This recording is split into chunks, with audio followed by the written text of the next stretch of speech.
यदि किसी ने इस अश्व को रोका या पकड़ा तो उसे सगर के 7,000 पुत्रों और उनकी लक्षाधिक सेना का सामना करना पड़ेगा। सुने सुने सुने। सगर का अश्व अजेय अपराजेय बढ़ता जा रहा था और स्वरलोक में बढ़ती जा रही थी। Yes, what's in that? उन्हें लगा कि अगर सगर का प्रभाव बढ़ता तो उनका इंद्रासन नहीं मिल सकता था। डर कर वो अश्व को रोकने की युक्ति लगाने लगे।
चला।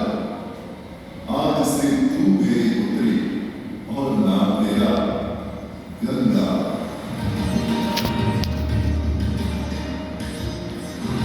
पुत्री पाकर ब्रह्मा बड़े प्रसन्न थे। तभी स्वर्ग में आना हुआ ऋषि दुर्वासा का। बेचारी बालिका गंगा, उसे कहाँ पता था दुर्वासा का क्रोधी स्वभाव। चंचला गंगा, यदि तुझे स्वर्ग में भंग करना है ऋषि दुर्वासा का ध्यान, तो तू भूलोक में जा, वही पतित पृथ्वी है अब तेरा स्थान। क्षमा क्षमा ऋषियों, गंगा है अभिनव, कैसे झेल पाएगी वो आपका श्राप और क्रोध। भूलोक तो इसे जाना पड़ेगा, किंतु नहीं, जब इसका बुलावा आएगा तब जान जाएंगे सभी। और फिर वापस कर आएगी मेरी दुनिया। पृथ्वीवासियों को अपने जल से धोते धोते जब यह स्वयं दूषित प्रदूषित हो जाएगी, तब गंगा धरती पर और न रहने पाएगी और वहां से लुप्त हो वापस स्वर्ग आ जाएगी।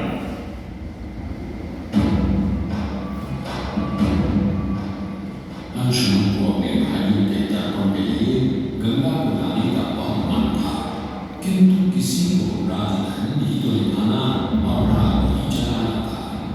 देखते देखते 7 पीढ़ियां गुजर गई, पर 7 पुष्पों के बाद राजकुमार भगीरथ ने राजा बनने से 7 इनकार कर दिया। क्षमा कीजिए, क्या आवश्यक है कि राजा का बेटा भी राज संभाले? मैं पहले तपस्या करके ब्रह्मा से गंगा को मारकर पृथ्वी पर लाऊंगा और उसके पाप पवित्र जल से अपने 60,000 पूर्वजों का तर्पण करूंगा। भगीरथ दूर एक जंगल में समाधि लगाकर बैठ गए और ब्रह्मा का आह्वान करने लगे।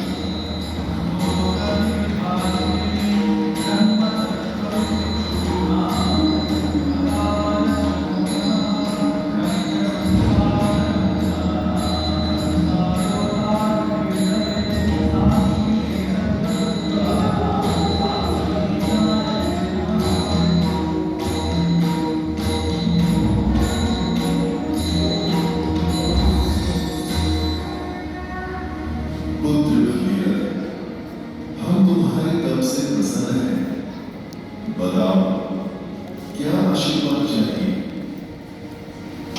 भगवत, मेरे पूर्वजों के तर्पण के लिए मुझे आपकी बेटी गंगा चाहिए।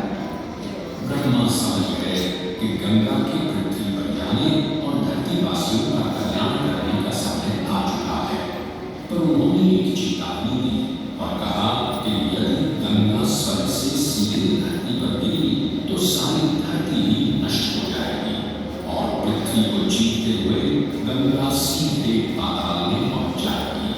इसलिए उन्होंने भगीरथ को सुझाव दिया कि वो भगवान श्री शंकर को मनाए, ताकि जब गंगा स्वर्ग से नीचे उतरे तो वो उसके भाई को अपनी जटा में थाम ले। भगीरथ ने एक अंगूठे पर खड़े होकर भगवान शंकर को मनाने के लिए शिव शंकर का जाप शुरू कर दिया।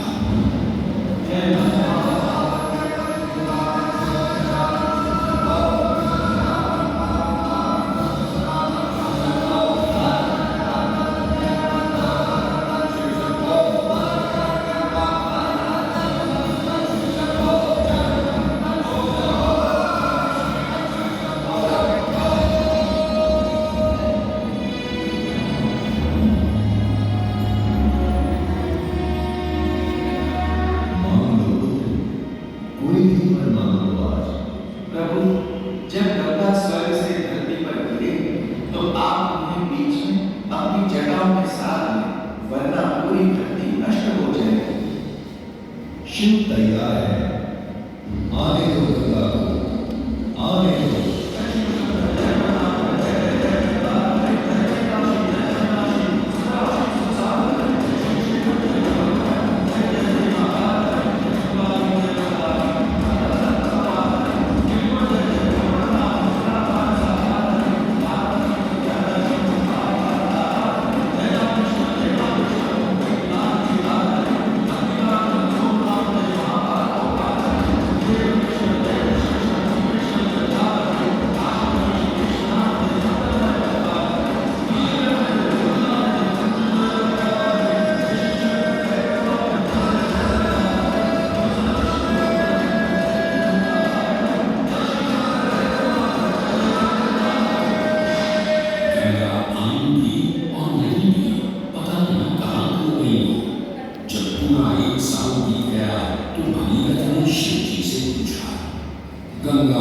भोलेनाथ ने कहा कि गंगा उनकी जटाओं में ही भटक रही थी, पर फिर मुस्कुराते हुए उन्होंने गंगा को अपनी जटाओं से मुक्त कर दिया।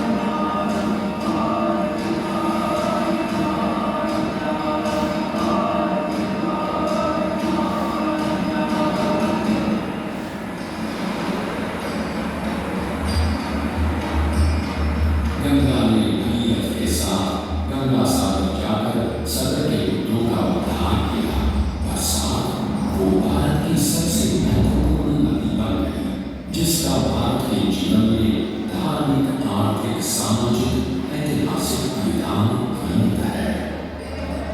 गंगा के 2500 किलोमीटर के सफर के बीचों बीच बसा है बनारस।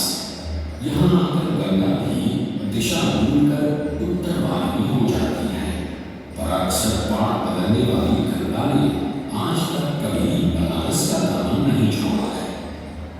यहाँ गंगा पर युगों से बनते, संवरते, बदलते घाटों की छटा बनारस को एक अलग ही रंगत देती है। लबे गंगा में कायम सदियों से ये पूर्वकार, हर हकीकत मंद का ये शहर है दारोमदार। अनगिनत है रसियां के, कैसे कीजिएगा शुमार, आइए एक बार काशी, गंगा की ये है पुकार।